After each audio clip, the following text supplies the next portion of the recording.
Welcome to the Simply Authentic podcast with Angie and Tanya, where we hope to inspire you to dream big and push past your fear, empower you to take charge of your own life, and challenge you to be the most authentic self you can be.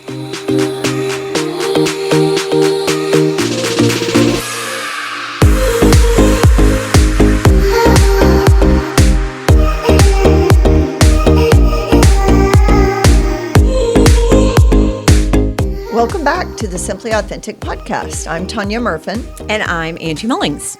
And we have a guest in studio today. We have Katie Gerwel, who is the owner of Healthy Roots Counseling. So welcome, Katie. Hi, Katie. Thank you so much for having me today. Yeah, we're happy. Yeah, we're happy to have you here. So let's start out by just telling us a little bit about yourself, your background, certifications, whatever you want to share. Okay, so I am in private practice in Republic, Missouri. I've been doing that for about a year now. And before that, I worked for a mental health agency in town doing school-based services. So that just means I go into schools. I was pushing in and providing mental health support to students that way. Got it. And then before I was that, I was a school counselor for 10 years. Okay. And so my master's degree is what I have. That's what most therapists have, is either master's or higher of a graduate degree. Okay. And but that's my background, is education. Okay. And so, but I guess when I was working in these different jobs, I love working with youth and like all ages. My preference is like 10 years old and up, but I like working with youth and families. And I think all the jobs I had just kind of led me to realize that my best skill set is done in a private practice setting, where I can kind of set my own hours, my own pace of things, and kind of have that control and autonomy, where when you're in education, you don't really get that. Sure, and school counselors, it's actually, this week is National School Counselors Week. So I always say, if you know a school counselor, thank them. They work really hard. Yeah. And so Big job. Very big job. And you wear many hats. Sure. You have to do a lot with that job. But, and for the right person, it's great. It was just not necessary. I did it for about 9 years, and it just wasn't, I kind of lost my passion really fast with it. Yeah. Because it was hard to balance all the roles. Sure. And then when I was at my mental health agency, again, not being able to kind of control how many kids I saw in a day, I kind of always had those quotas I had to meet, and that just felt really like what's most important here. And so doing this allows me to do it my way. So I don't necessarily, work 8 hours, but it allows me then to be really good for those hours I'm in office for my clients. Makes sense. So, Yeah. so my education, I have a bachelor's degree in psychology, a master's in education and counseling. I am a nationally board certified counselor. That is something you take that exam. That's like one of the first steps a therapist has to do to get licensed, is take the national counseling exam. So when you pass that, you are board certified. Got it. So I hold that certification, and currently I'm working towards my EMDR certification, and that's a special type of therapy, highly effective with those who have endured trauma. Okay. So it stands for eye movement desensitization and reprocessing, and the best way to sum it up is we ask the clients to recall very painful, stressful, traumatic memories, and then we do a special type of brain work, which is called bilateral stimulation. Yes, a very big phrase. It's where you activate both sides of your brain using your senses. And when you're doing the science behind it is, when you do that while thinking about something stressful, it desensitizes the effects on you. So Interesting. So I'm assuming by you going for that label behind your name, or whatever you want, however you want to say that will become a niche for you. Do you see adults as well as children? I do. I have a good mixture of adults and youth. And the adults have, like when I bring this up, they've either heard something about it, or they're at least willing to try it, because when I I feel like an adult, when they have come to me recently, they were almost like, I just need something different. And they're just so ready for change. And so when I pitch it to them, all my adults are like, yes, let's try it out. So that's been exciting. And honestly, the youth, the kids and the teenagers, they're always on board. They're like, yeah, whatever. Really? So that's Not interesting. open to it. yeah, Okay. they're really, and with kids, it's fun. I can be really like, we can play out some of the stuff. They can Right. draw things out. I use a lot of expressive modes. That doesn't, they don't necessarily have to sit there and talk about the memories. And a lot of kids, depending on how their age, really can't do that, honestly. Right. Like, it's not developmentally appropriate. Sure. So using other ways for them to get it out is really beneficial. So And you kind of alluded to it. So if you see a child, let's say, I don't know what the age range is, but let's say under 15, are you really counseling the whole family or at least a parent along with this child? Or how does that work? having parental involvement is very important. Okay. If a parent wants to get their child into counseling, and like you said, under the age of 15, they really have to work with that therapist. And I tell some of the parents, be picky. Ask that therapist a lot of questions to make sure you're okay with the influence that therapist will have on your child. Good point. Because they will influence them. Yeah. And not that, we as clinicians try to keep our views outside of the office door and keep it very unbiased, but we are people. And so that's where I've told parents, like, you really want to know, and you're trusting me as a therapist with your child. And so I appreciate that trust, but I also need them to be on board. I've had a lot of my parents for EMDR sessions sit in with their child, which is very helpful to have that safe adult, as long as they are a safe adult, and they're with them to support them while they're doing this trauma work, because it Right. can be very draining. I bet. Aside from the trauma work, if you're counseling a child and let's say they have a resistance to a parent being in the room, do you just respect that? Is that a sign to you that there's an underlying problem? Or I just always respect my clients. I tell this to parents too. Under the age of 18, many individuals don't get a lot of control in their lives. Their decisions are made for them. So I try to make my office where they can have that kind of control. I see. I have some parents that are very okay with that. Like, this is their thing, and if they want me in here, great. And if they don't, they'll step out. Even with my teenagers, like, the parents are like, you know what? I just want them to feel better. Yeah. Yeah. Yeah. How does a parent know a child needs help? So, younger kids, it's harder to know because kids, Yeah. they, I don't want to say, all kids are rowdy and rambunctious, but they can be, especially, I mean, I'm thinking just a few weeks ago when everyone was cooped up inside, but kids, they will show you they need help before they'll tell you. Yeah. They just don't have the forefront in their brain to say, I am feeling really sad right now. Yeah. But what they will do is they might be clingy. They might be, their sleep might be disturbed. You might notice that they're having really intense nightmares. I think kids try to grasp on any control they can get when they're feeling out of control. So sometimes food, like meals, might turn into a struggle. Like might have been a great eater and now they're refusing everything.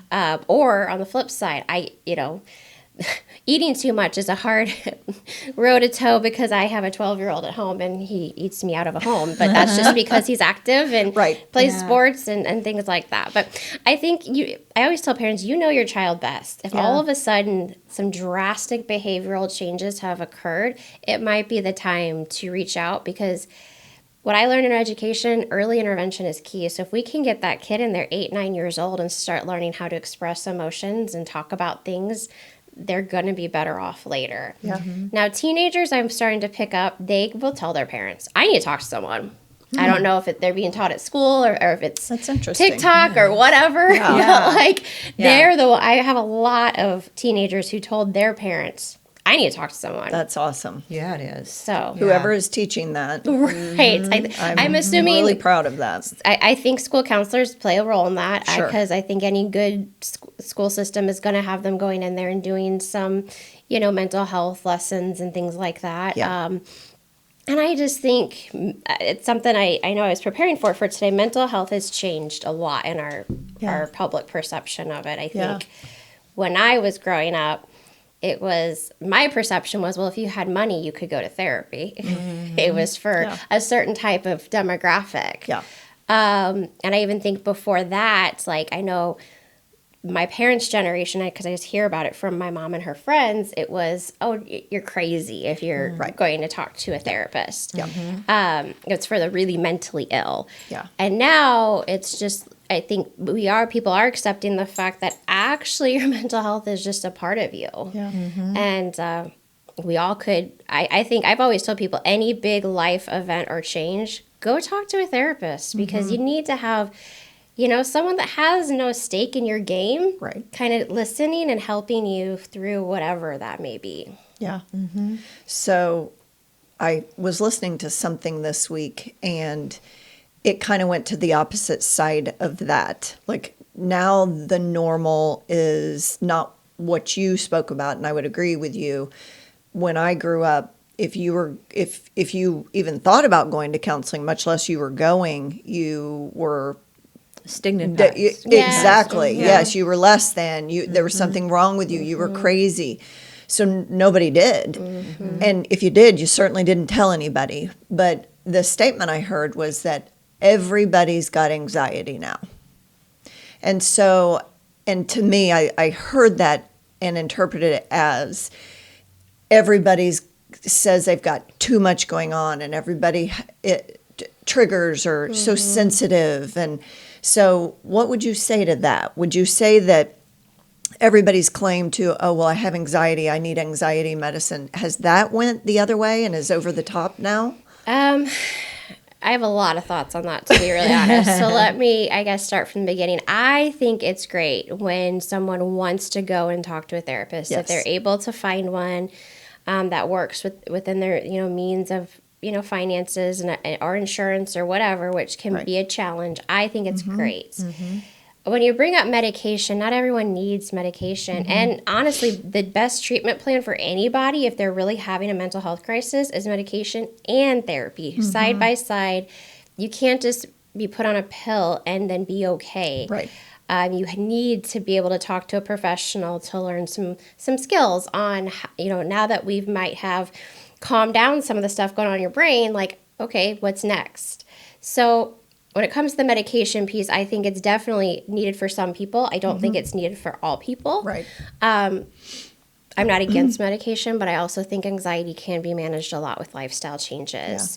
I will say, I make a really bad joke with some of my clients when they first walk in to try and normalize the humans, like the human condition, basically, which I've told people, post-COVID world, almost anyone could qualify for generalized anxiety disorder, especially that first year.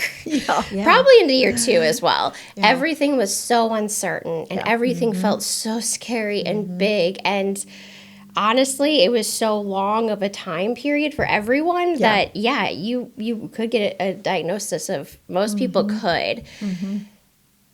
But anxiety is also normal. It's actually the part of the brain that keeps everyone safe and alive.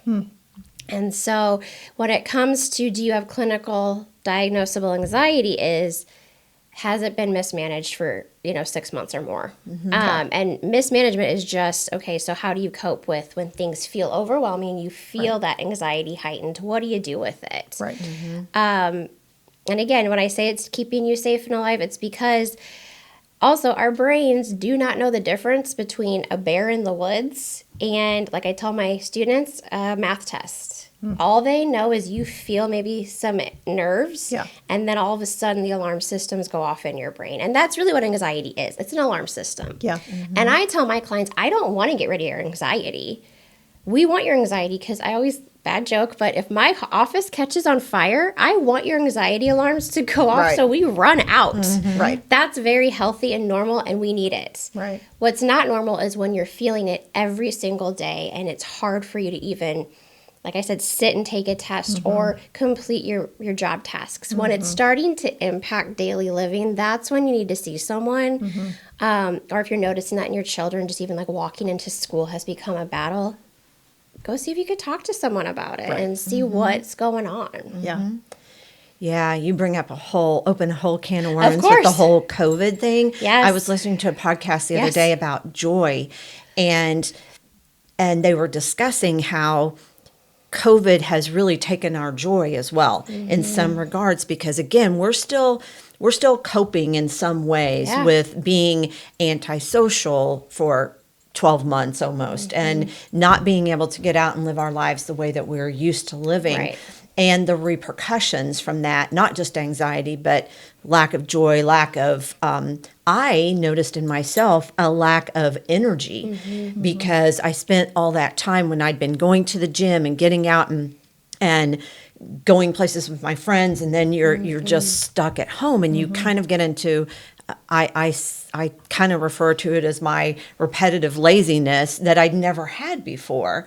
So I think it'll be interesting long term to see what the long term effects of COVID are and what we see from that. But I think not to blame something, but I really do think there's a lot from that we're still coping with. And the positive I'll say, because again, as a therapist, we try to always like reframe things. Yes. With that statement, I think COVID also actually helped us realize, like, what are we doing? And some in some aspects we've come, further in some aspect, like with mental health. Like, I think people started talking about it more because they had to. They had no Yeah. choice. Like, they needed to get help. Right. And then telehealth became, especially in mental health field, is huge way, and it's a great way to see a therapist It is. if you are in a situation where getting to a therapist office is going to be too hard for you. Yeah. So it's a great option for access Yeah. of care. So some good things have come out of it. My only, I think, critique right now is I think too many industries and too many people are trying to go back to the way it used to be, which was not great. I think Right. COVID was able to kind of pull back the curtain, and everyone was able to see, what are we doing as a society? And we're still asking that question. But then I've also heard many, especially job industries, are going back to what it was. And it's like, but Right. but like also people are overwhelmed. People are burnt out. People, so let's not go back to that. Let's Right. learn and evolve. Yeah. Yeah. So interesting. There's a mental health aspect to everything we do, Yes. right? I mean, us talking about COVID and how that impacted everybody, and you bringing up the way your career and job can be done now through telehealth, and how so many other industries have went to remote work. So Yeah. now you've got somebody who was used to driving in, fighting traffic, for the good or the bad, whatever Yeah. they liked or didn't like about that, and in an office environment for 5 days a week, versus now they stay at home in their pajamas, they never leave the house, so there's some mental health Oh yeah, there's issues concerns with there. both of those Absolutely. scenarios. Yeah. I think it takes a very special human being to be a 100% remote worker. Same. My Yeah. husband happens to be that special. Really? That's his job is 100% remote. He's a CPA, and Okay. his office is in San Diego, California. It's great. Really? It's for our family. We have 3 kids, and I run my business, and he has his job. It works for Yeah. us, and he's the type of person at first struggle a little bit, like you said. When all you're doing is in your pajamas, run and grab coffee, and then you're in your office. All But day. he has definitely developed some good, healthy ways to deal with that. Yeah. And I respect that too as his wife, recognizing that it's funny. I deal with people all day. He does not, and so some nights it's like even when I want to go to bed, and he's like, "Can I want to go do this?" It's like, go be around people, go have adult conversations. That's perfectly fine. Yeah. We've learned that balance that he needs to, when he's off the Yeah. clock, go and even if it's To just be social. ride his Yeah. bike, Yeah. just down Yes, out and about, or yes, So yeah. I think it takes that special human being to be able to do it and be productive, but then also know how to take care of themselves when your office is just down the hall. Yeah, very true. And we all know all kinds of people that have really grasped how to make that themselves successful with the at-home job and the remote job. I think the bigger point there is that you constantly have to be evolving. Yes. into the next best version of Yes, yourself. right. And a lot of that is your mental health, your mindset, and getting up and, making good decisions every day. Right.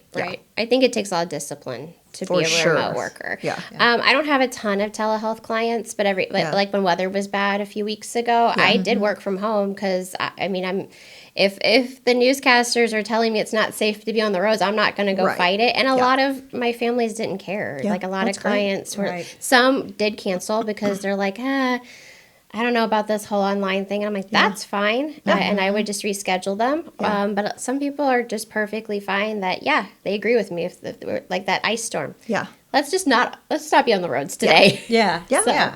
Yeah. Well, it's great that you have that option. Right. For sure. Yeah. So, what is the difference between a counselor and a therapist, psychologist?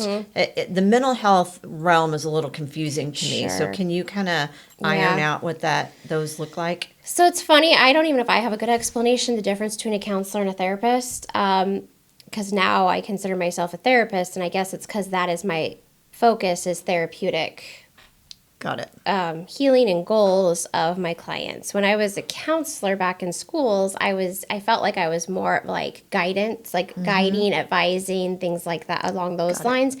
In education, school counselors are kind of supposed to be very mental health focused, but depending on the tasks that you have, you don't always do a lot of you don't do any clinical work. It's actually not very appropriate for a school counselor to sit there and do intense therapy in the school setting. So if I had to really explain it in my career, it was counselors advise. They will don't always like tell you what to do, but they will help you come to those conclusions. And a therapist is really going to do some clinical work that we're going to try to really get down to the core of what's going on, whether it's with you or your child or your family system.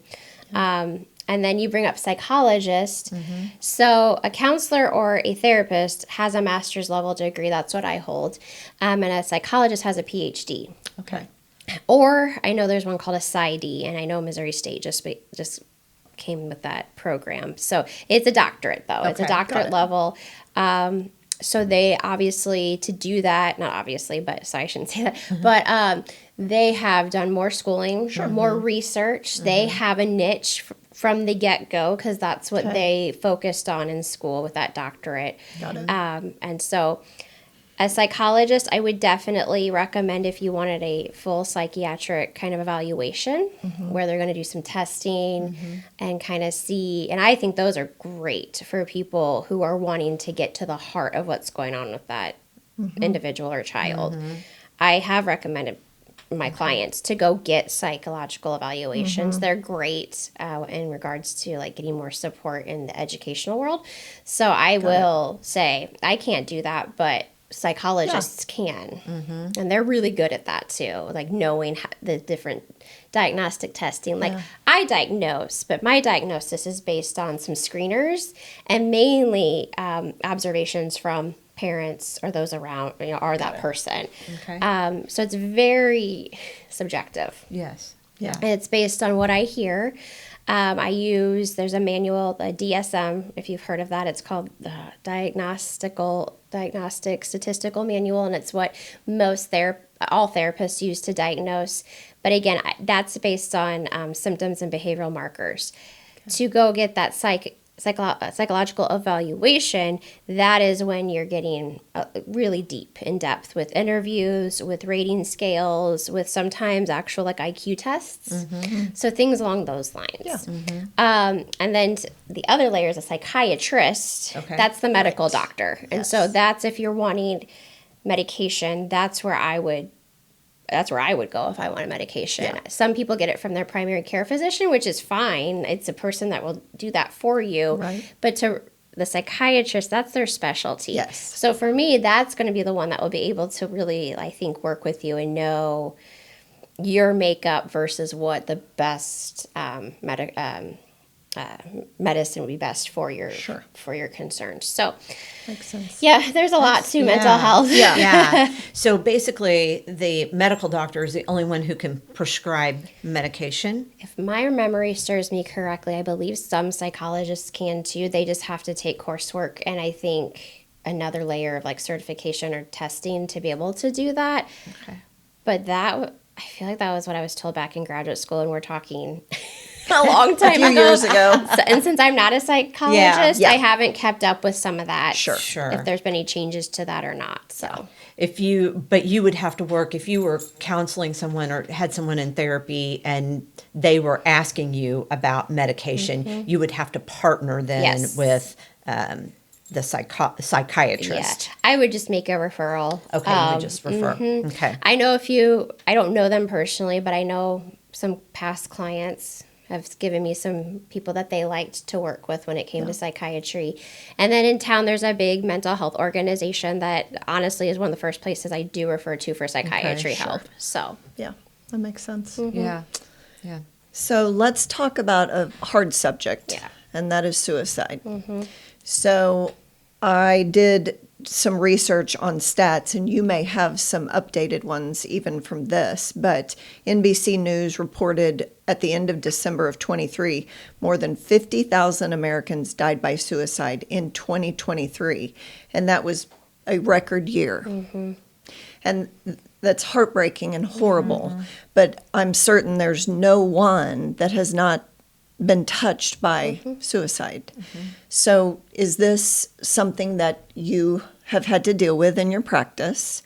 And if so, how do you begin to deal with that with families, with children? So the whole reason why I'm probably even sitting here today is because I was touched by it as a high schooler. Classmate I was not close with, like not really good friends with. Our last names just happened to be right by each other. So in high school, at least the high school I went to, they put us in rows alphabetical. So the year he died by suicide, I had 4 classes and we sat by each other in all 4 classes. Actually, one I did not. But point is I mean, that it literally changed my life. Coping through that, honestly, at 16, I didn't cope through it. I didn't know how to. Right. This was early 2000s. I still think we weren't talking nearly enough about any of this. No. I think it was in some TV shows and movies, but not the way it should have been represented at that time. And the school I went to was small and just really didn't know what to do.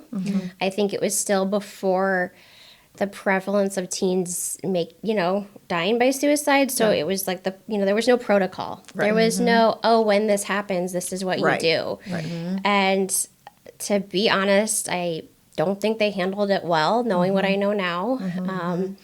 And my whole class as a whole, I just think really struggled to walk through that rest of that school year. Even a year later when it was the anniversary, that was hard. There was just a lot of moments during that time period that were extremely hard. We were a small school, and it was, I think my graduating class was about like 130 or something, especially compared to some of the bigger public schools, very, very small. And I think there's 4 or 5 of us who are mental health professionals now, and I don't think that's a coincidence. I think it was very much, we were touched by this moment in time. So that is literally what drove me to get a psychology degree and then pursue further education so I could be a mental health professional. In fact, that's why I went to school counseling, is because I felt like that's where we start. They could have done better. Yeah, that's where we needed to start. It was in schools. And schools have come a long way. Most schools that I've worked at have really good procedures. They do prevention, which is great. That's good. I know some schools have programs where there are peer leaders that if you're struggling, go to a peer, because research has showed a teen is going to talk to a peer before they're going to share it with the peer first before they tell an adult. And usually they don't tell an adult when they're having the thoughts. So, oh man, I just went on I'm trying to remember your question. How are you dealing with it now in today's world?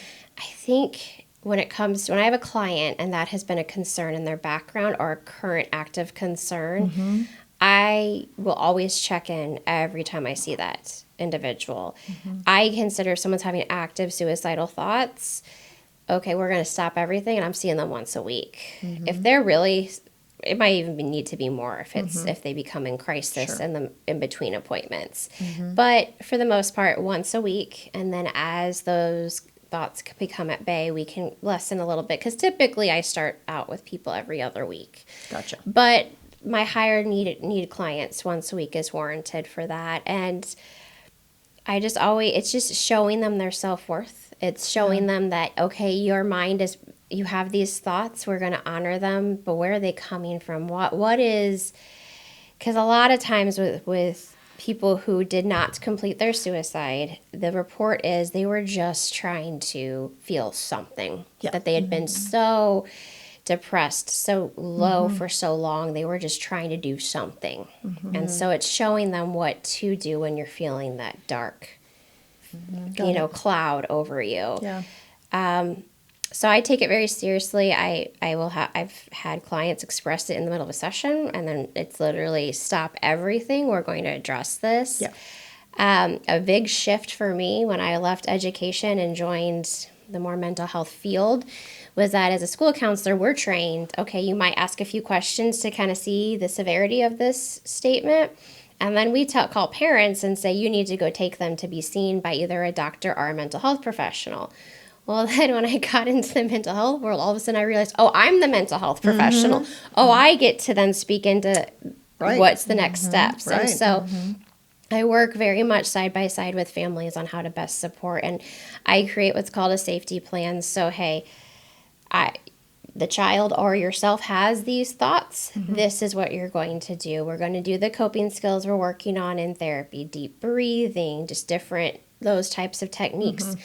You're going to call this number because there's crisis hotlines that you can call, and then you get connected with a mental health professional right there in the moment who can help walk you through. And sometimes it is necessary to go to the hospital and be seen by a doctor, because the only thing that's going to save that person's life at that moment is some medical interventions. So it's definitely one of those things that's a case-by-case basis. It's like I have a certain plan in my head when these things pop up of what to do, but it really truly depends on that individual. Right. Yeah. Are you seeing, based on these statistics, obviously we're a country in crisis when it comes to suicide, have you gradually seen more and more patients with the thought of suicide?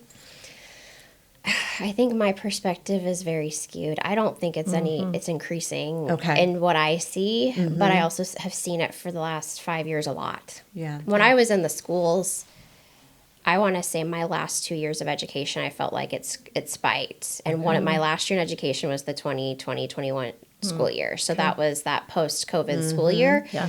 And that was a huge, like, I felt like that. But it also, right before COVID, it was increased too. Like, it just felt like, wow, kids are hurting right now. Yeah.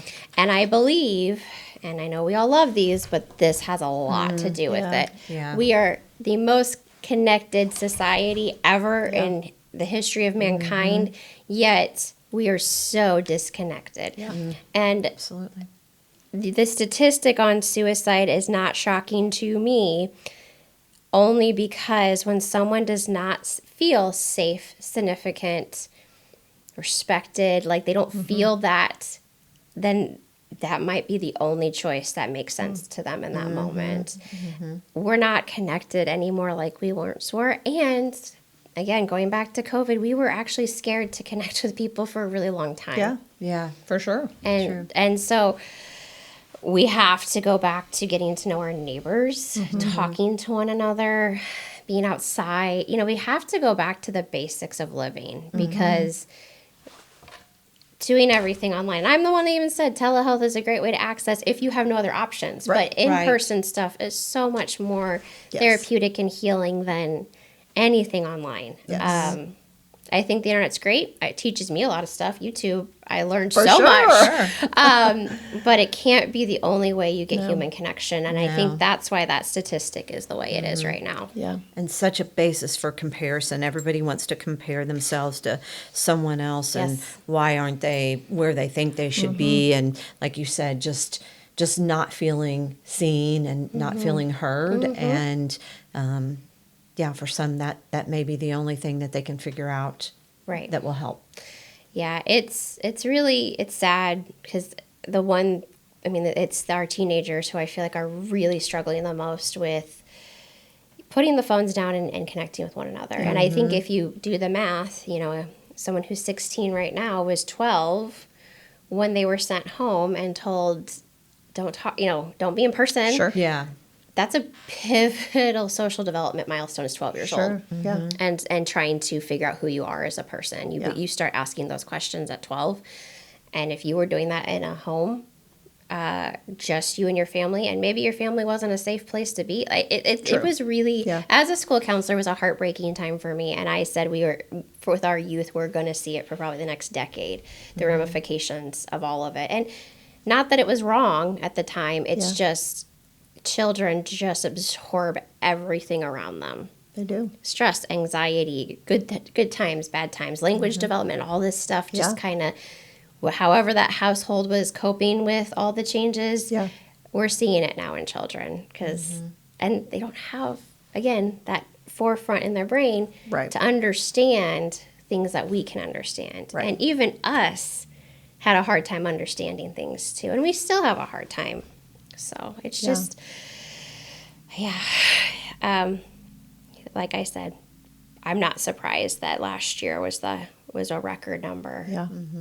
It just, for me, makes it that much more important to get my that I opened my practice last year. I added a therapist on this year and just going to keep growing with it and keep trying to help people every way I can. Yeah. So as we try to wrap up today, what kind of things can you leave our listeners with that are the best for their mental health? What types of activities and what's good for us? I will say it's very individualized. When I work with clients, like I try, there's no one size fits all. Right. But there are some kind of basic things. Sleep is one of the first things I attack with my clients. If they are reporting to me they can't fall asleep at night or they're constantly waking up throughout the night, I try to figure out why. Right. And can we make some lifestyle changes to help you get a good night's sleep? Yeah. I read a whole book by, his name is Dr. Matthew West, and it's called Why We Sleep. And it's a very dense book. It's almost like a textbook, but it really gave the science behind sleep. And one of the things he described, when we go to sleep, it's like plugging in our cell phones. We have to recharge our brain from all the stuff we did that day. If you are not getting good quality sleep, deep sleep, you're not allowing some chemicals in your brain to recharge, like serotonin, which is the chemical that brings joy and happiness, dopamine, like all that stuff then. And as we know with our phones, if you wake up and it's 75%, what's going to happen to your phone throughout the day? Right. You're going to have to replug it back in and recharge. It's going to be drained. Yeah.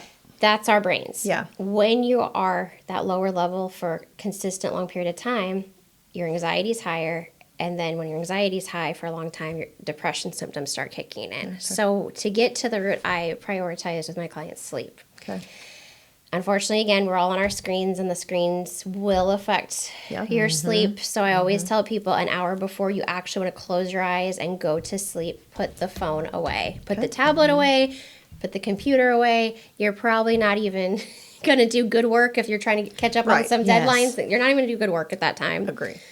So get it all put away, read a book, do a crossword puzzle. I last year actually took up needle pointing. It's very relaxing to do that at night. Yeah. Just find a puzzle, do something that's not on a screen. I do read books on Kindle, but it's the Paperwhite, so I tell myself that's probably better than my cell phone. Yes. But like find what works for you at night. But it very much chill, not high energy, kind of relaxing. And then your brain's going to learn over time, when you're doing this, it's almost time for bed to help you kind of get there. Yeah. I think diet and exercise is crucial. Yeah. I do get sensitive about this because I do think our diet culture is in an extreme state right now where people, there's too much confusing things out there, especially on the TikTok and the Instagram. There's so many videos. Eat this, don't do that. Right. And I just take it back to the basics of fruits, vegetables, the best quality meat you can possibly get your hands on. Less sugar if you can, but there's sugar in everything. So just be mindful. Don't stress out about it and make it your obsession, but just good quality food. even just going on your lunch break and taking a walk around the campus that you work at. I used to be in this mindset, if I couldn't take my hour walk, why even bother? And now this year, my goal is to always get outside every single day. And even if it's for 10 minutes, just go take that time to decompress and unwind. Oh gosh, there's so many things I could suggest. Be mindful what you consume. Yeah. You know, I know true crime and some of those things are very hot and trendy, but also if that's what you're exposing your mind to, you're going to be a little bit more anxious and on edge because you're going to feel like that might be happening to you at any given time. So just be mindful of what, and I'm a former true crime. I used to do it all the time until I realized, oh, maybe that was contributing to my anxiety. Right. Yeah. So it's just taking a look at yourself. What are habits that you can kind of tweak up to live a healthier, happier life? And then human connection. Yeah. With us, our talk of anxiety, one of the things that leads to anxiety is disconnection. If you feel very disconnected from people, you're going to feel anxious. So Those are really great tips. And you mentioned one earlier that I'll underline too, is that just take a deep breath. Yeah. It's amazing what will happen if you be conscious of where you are and just take a deep breath and take a moment.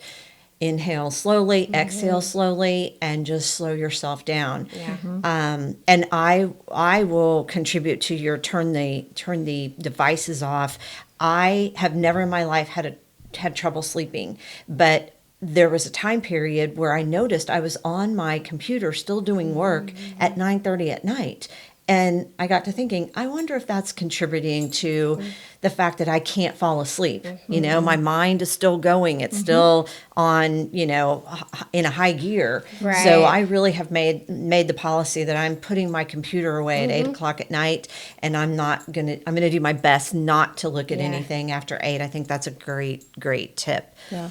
So thank you, Katie, so much for being here. I do want to just make a plea to our listeners that if you see something or you notice that someone is in peril, please say something, and better to get them help before it's too late. Absolutely. I think that's one pro of our youth. Yes, they're struggling, yet a lot of youth I come in contact with say something. That's good.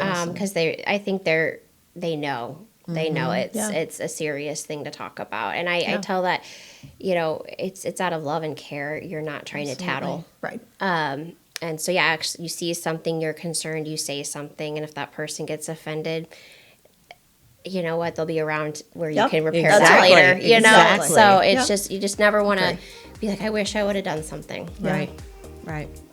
Great stuff. Thanks, Katie. We appreciate you being here. Thank you so much. Yep. And thanks to Gershwin for letting us use their beautiful studio. Thanks, Jordan and Kate. And we'll see you next time. See ya. Thanks for listening to the Simply Authentic podcast. Follow us on Facebook and Instagram. Be sure to listen to us on your favorite podcasting app.